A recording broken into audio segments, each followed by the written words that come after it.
viemos aqui assistir mais uma vitória do Bugrão. Não pude trazer meu neto porque ele não estava bem, mas Igor, vou estar prometendo para você.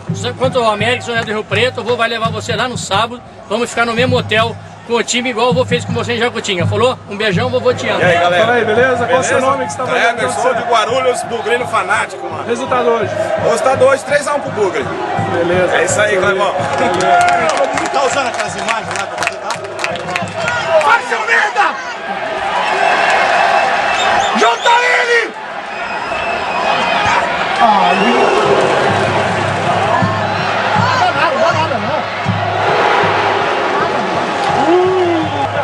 Senta aí, filha da puta!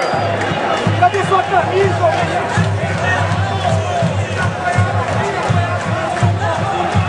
Ai, vai lá pra Campinas, então, filha da puta! Pedido, velho. Perdeu. Senta aí, ô filha da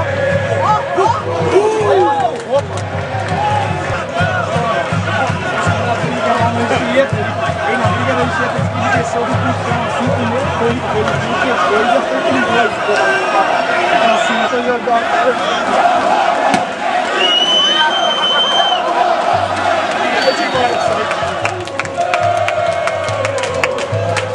E se não subir, como é que fica?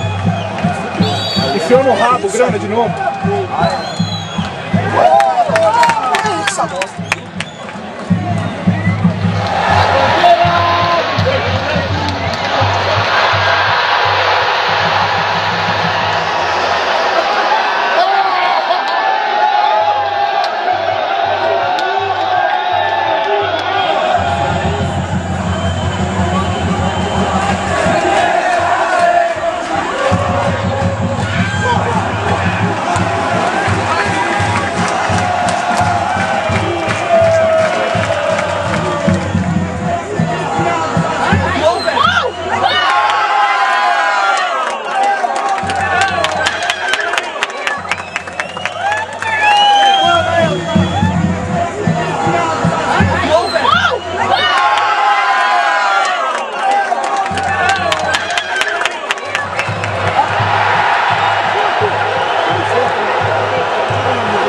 Felipe.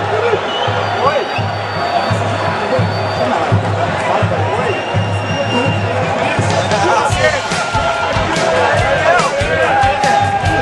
Ai, burro! Ai, burro!